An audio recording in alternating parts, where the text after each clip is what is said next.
Good morning, everyone. So, now today I'm going to start the next topic, and before this topic, you have studied about physical quantities and the types of physical quantities, in which the two types are there. First one is fundamental quantities, second derived quantities. उसके अलावा जो उनकी units होती हैं उनको fundamental and derived units बोलते हैं. Okay. उसके बाद जो नेक्स्ट टॉपिक हम स्टार्ट करने जा रहे हैं that is system of units. Okay. तो सिस्टम ऑफ यूनिट्स, जैसे मैंने अभी आपको मेज़रमेंट जो टॉपिक था मेज़रिंग प्रोसेस, उसमें मैंने आपको बताया था कि सिस्टम एक सिस्टम से दूसरे सिस्टम में, from one unit system to another unit system.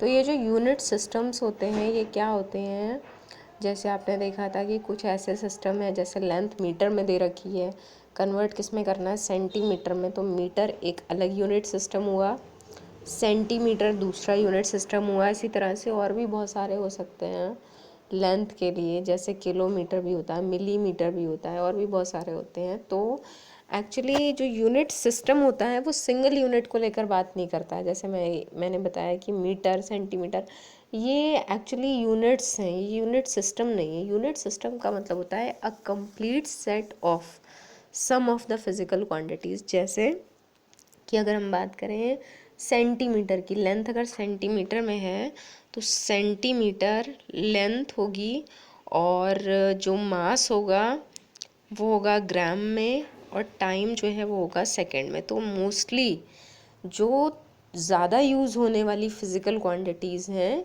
और जिन पर बेस्ड हमेशा जो है वो डायमेंशनल फार्मूला होता है, जिनकी हेल्प से जो है उसको ड्राइव किया जाता है, वो लेंथ, मास और टाइम होते हैं. ओके.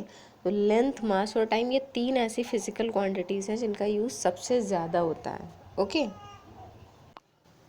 लेंथ, मास, टाइम कौन सी यूनिट में मेज़र किए गए हैं, इसकी हेल्प से एक कलेक्टिव, एक कंबाइंड सेट बनाया गया, उसी को बोलते हैं system, unit system.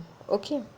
System of units की सबसे पहले आपको लिखनी है definition: a complete set of units which is used to measure all kinds of fundamental and derived quantities is called a system of units. तो ये कंप्लीट सेट है units का. मोस्टली कौन सी यूनिट्स यूज़ हो रही हैं? 3.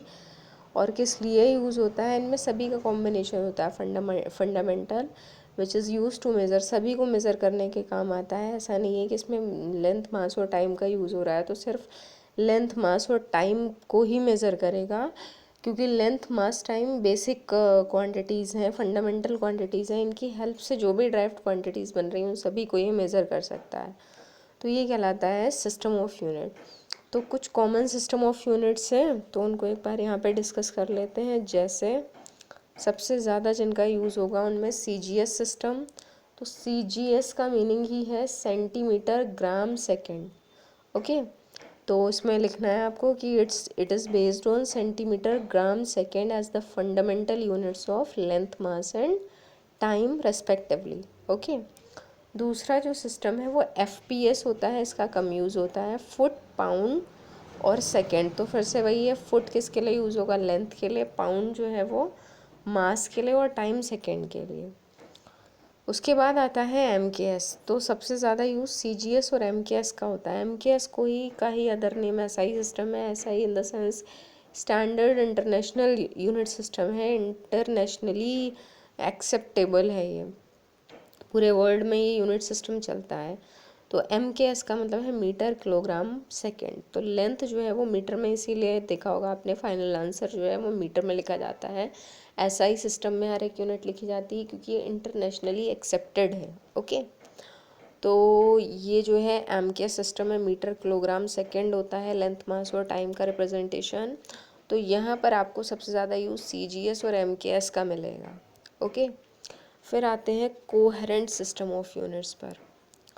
कोहेरेंट. तो coherent unit system क्या होता है? कोहेरेंट यूनिट सिस्टम जो है दैट इज़ विच, जिसमें कि एक कंप्लीट सेट लिया जाता है कुछ यूनिट्स का, और उस कंप्लीट सेट की हेल्प से फंडामेंटल यूनिट्स का सेट लिया जाता है, और फंडामेंटल यूनिट्स के सेट की हेल्प से ड्राइव्ड यूनिट्स को, जो भी अदर क्वांटिटीज़ हैं उनके लिए जो फार्मूला है उनको ड्राइव किया जा सकता है। तो it is a system based on a certain set of fundamental units. थोड़ा सा यहाँ पे स्पेलिंग देख लीजिएगा, यूनिट्स के बाद फ्रॉम है, from which all derived units can be obtained. तो ये फंडामेंटल यूनिट्स का सेट है जिनसे ड्राइव्ड यूनिट को ऑब्टेन किया जा सकता है बाय सिंपल मल्टीप्लिकेशन और division. It is what, it is division without introducing any numerical factor. तो सिंपली फंडामेंटल जो क्वांटिटीज़ हैं उन्हीं को मल्टीप्लाई करके, डिवाइड करके, जो भी है उससे जो है वो हम बना सकते हैं ड्राइव्ड यूनिट्स को। तो ये कोहेरेंट सिस्टम कहलाता है। अब यहाँ पर एम के एस यानी कि एसआई सिस्टम जो मैंने आपको बताया था, तो एम के एस या एसआई जो है it is a coherent system. तो यहाँ भी इज़ और ए में स्पेस कर लीजिएगा, इज़ अ कोहेरेंट सिस्टम। अब एडवांटेजेस ऑफ एसआई, जो एसआई या एम के एस सिस्टम है उसकी एडवांटेजेस क्या हैं? तो पहली बात तो यही है कि कोहेरेंट सिस्टम है। दूसरा रेशनल सिस्टम है। रेशनल सिस्टम वो होता है जिसमें कि किसी भी जो क्वांटिटी है उसकी किसी भी जगह पे एक पर्टिकुलर यूनिट ही यूज़ होती, चाहे उसकी कितनी भी फॉर्म हो। जैसे एनर्जी है तो एनर्जी में हीट एनर्जी, काइनेटिक, पोटेंशियल, जो भी टाइप की एनर्जी है सबके लिए ऐसा यूनिट हमेशा एक ही रहेगी, दैट इज़ व्हाट, जूल। और दूसरी यूनिट्स अगर देखें, सीजीएस देखें, तो हीट एनर्जी की यूनिट जो है वो कैलोरी होती है। इसी तरह से इलेक्ट्रिक एनर्जी जो है, इलेक्ट्रिक एनर्जी उसकी यूनिट जो है किलोवाट आवर लिखते हैं। लेकिन जब बात करते हैं एसआई सिस्टम की, तो हर एक टाइप की एनर्जी की यूनिट जूल ही होगी। तो बेनिफिट ये है कि रेशनल सिस्टम है, यानी कि जब एक यूनिट की बात करेंगे तो चाहे कितनी भी डिफरेंट फॉर्म्स हों, यूनिट एक ही होगी। Next is it is an absolute system. Absolute का मतलब इसमें जितने भी कॉन्स्टेंट्स हैं उन पर डिपेंडेंस नहीं है, बिना, क्योंकि कॉन्स्टेंट्स जो जैसे जो एक्सेलरेशन ड्यू टू ग्रेविटी है वो अर्थ के लिए डिफरेंट है, अदर प्लैनेट्स के लिए अलग है, तो ये उस पर डिपेंड नहीं करता है। ऐसे वाले कॉन्स्टेंट्स का यूज़ है जो जिनकी वैल्यू हर एक जगह सेम है, जैसे capital G, universal gravitational constant. Okay, फिर इट इज़ इंटरनेशनली एक्सेप्टेड। ये इसका प्लस पॉइंट है कि इंटरनेशनली एक्सेप्टेड है, इसीलिए इसका यूज़ होता है। ओके, तो ये जो है आपका कहलाता है कोहेरेंट सिस्टम ऑफ यूनिट्स। और कोहेरेंट सिस्टम ऑफ यूनिट्स जो है वो कोहेरेंट सिस्टम कौन सा है यहाँ पर जो हमें यूज़ करना है, एसआई या एमकेएस, इसी का यूज़ होगा। ओके, फिर इसके बाद एक टॉपिक आता है आपका पैरेलैक्स। तो पैरेलैक्स टॉपिक क्या होता है? पैरेलैक्स का मतलब आपने देखा होगा अक्सर कि जब किसी चीज़ को आप अपने सामने रखकर दोनों आइज़ ओपन करके देखते हैं तो वो एक पर्टिकुलर प्लेस पे दिखाई देती है, और अगर आप वन बाय वन एक आई क्लोज़ करें और दूसरी ओपन, फिर दूसरी क्लोज़ करें, पहली ओपन करें, तो पोजीशन जो होती है ना बॉडी की, जहाँ वो दिखाई दे रही थी वो बदल जाती है, पहले एक जगह फिर दूसरी जगह दिखाई देने लगती। तो आप ये जो एक्सपेरिमेंट है करके भी देख सकते हैं। एक पेन को अपने सामने रखिए, फिर वन बाय वन एक एक आई क्लोज़ और ओपन करके उसको देखिए, तो उसकी पोजीशन अलग अलग दिखाई देगी। ये जो मेथड होता है यही कहलाता है पैरेलैक्स मेथड। ओके, इसकी डेफिनेशन ये होती है कि it is the apparent shift in the position of an object with respect to another when we shift our eye sideways. तो जो ऑब्जेक्ट की पोजीशन है वो एक पोजीशन से दूसरी पोजीशन पर पहुंच जाती है, बदल जाती है, कब? जब हम अपनी आइज़ को साइडवाइज शिफ्ट करते हैं, वन बाय वन देखते हैं। तो ये जो पैरेलैक्स सिस्टम है इसको देखा गया, पहले एक्सपेरिमेंट किया गया किस तरह का होता है, फिर इसका यूज़ कहाँ किया गया? इसका यूज़ किया गया जो सेलेस्टियल बॉडीज़ हैं उनकी डिस्टेंस को मेज़र करने में, क्योंकि सेलेस्टियल बॉडीज़ जो हैं वो बहुत दूर हैं, यूनिवर्स में हैं, और वहाँ तक की डिस्टेंस को मेज़र करने के लिए कोई मेथड नहीं था। तो इसलिए इसकी हेल्प से वहाँ की डिस्टेंस को मेज़र कैसे कर सकते हैं उसके लिए एक डायग्राम ये बना रखा है। इस डायग्राम में एक ट्रायंगल शेप्ड है, जैसे यहाँ पर ये जो मार्क लगे हैं एल और आर, इसका मतलब जैसे मैंने अभी आपको बताया कि लेफ़्ट से ऑब्ज़र्व किया तब मार्क किया, राइट से ऑब्ज़र्व किया तब मार्क किया। ठीक है, ये बॉडी की एक्चुअल पोजीशन है। कितना एंगल बना रही है? दोनों ऑब्जर्वेशन पॉइंट के साथ में थीटा एंगल बना रही है। तो ये जो ट्रायंगल कंप्लीट हुआ है इसमें ये जो डिस्टेंस होती है, जो लेफ़्ट और राइट ऑब्जर्वेशन पॉइंट के बीच की डिस्टेंस है, इसको बोलते हैं बेस बी।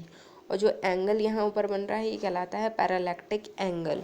ओके, तो क्या होता है कि अगर आपको यहाँ पर फॉर्मूला लिखते हैं एंगल का, तो angle is equal to b upon x. ये दोनों डिस्टेंसेस एक्स हैं क्योंकि लगभग ऑब्जर्वेशन पॉइंट्स दोनों बहुत ही क्लोज होते हैं।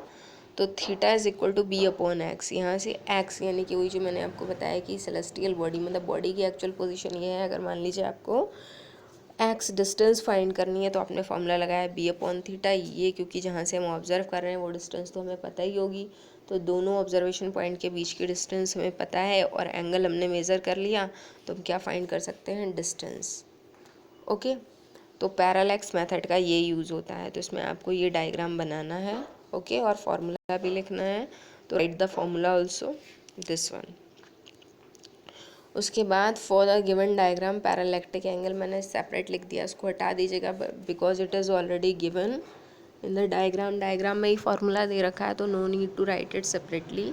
ये लाइन लिख दीजिएगा कि this method is used to calculate the long distances and it is used for celestial bodies. Okay, फिर आते हैं नेक्स्ट हेडिंग पर। यहाँ से आपका जो मोस्ट इम्पॉर्टेंट पार्ट है जो चैप्टर का, that is going to start.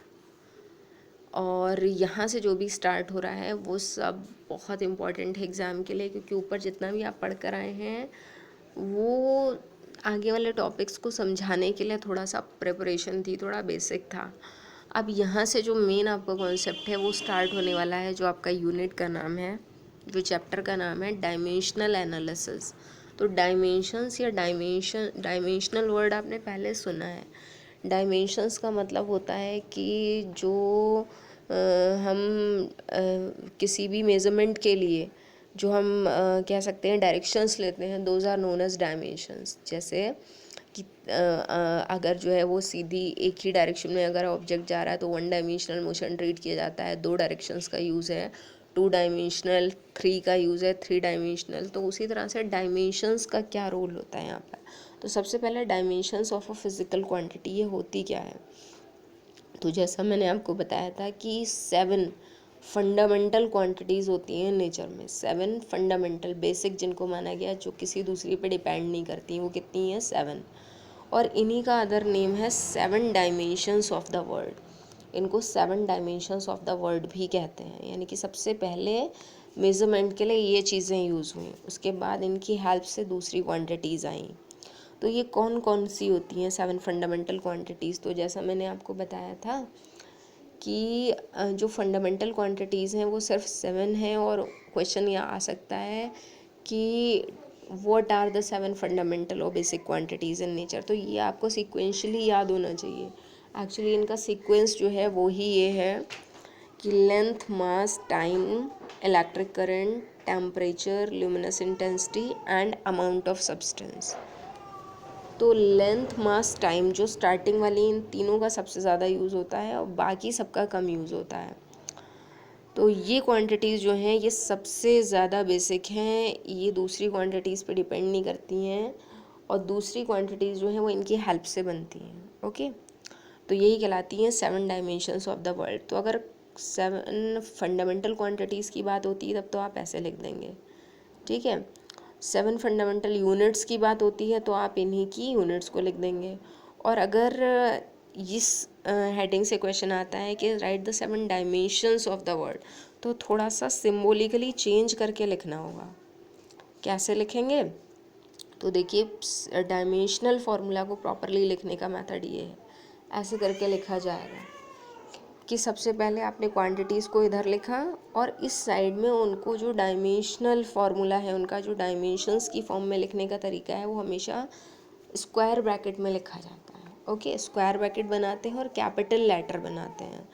तो लेंथ जैसे मैंने लिखा लेंथ, तो लेंथ के लिए सिंबल हो गया कैपिटल L और स्क्वायर ब्रैकेट। इसी तरह से मास सिंबल हो गया कैपिटल M स्क्वायर ब्रैकेट। जो फर्स्ट लेटर हैं वही इनके सिंबल बन गए हैं। इसी तरह से टाइम का सिंबल कैपिटल T। टेम्परेचर, अब यहाँ T क्योंकि दोबारा नहीं आ सकता, तो टेम्परेचर की आपको पता है यूनिट जो है वो केल्विन होती है, केल्विन में मेज़र किया जाता है। तो टेम्परेचर की जो एसआई यूनिट है केल्विन, उसका सिंबल कैपिटल के ले लिया है। इलेक्ट्रिक करंट की भी यूनिट एम्पियर है, उसका सिंबल कैपिटल ए लिया है। ल्यूमिनस इंटेंसिटी न्यू वर्ड है आपके लिए। ल्यूमिनस इंटेंसिटी का मतलब कि जब चीज़ें ग्लो करती हैं ना, जो भी जलने वाली चीज़ें हैं, जैसे बल्ब है मान लीजिए, तो कितना ग्लो कर रहा है उसकी ल्यूमिनस इंटेंसिटी कहलाएगी, और उसकी यूनिट कैंडेला होती है। कैंडेला का शॉर्ट में जो है सी डी ले लिया है, बस यहीं पर एक स्मॉल लेटर इन दो में यूज़ हुआ है, बाकी सब में कैपिटल रहेगा। तो कैंडेला से सी डी यूनिट हो गई इसकी। और अमाउंट ऑफ सब्सटेंस, ये आपने केमिस्ट्री में पढ़ा होगा, मोल में मेज़र किया जाता है कितना है सब्सटेंस, तो उसको MOLE की जगह MOL शॉर्ट में लिखा जाता है विद स्क्वायर ब्रैकेट। ओके।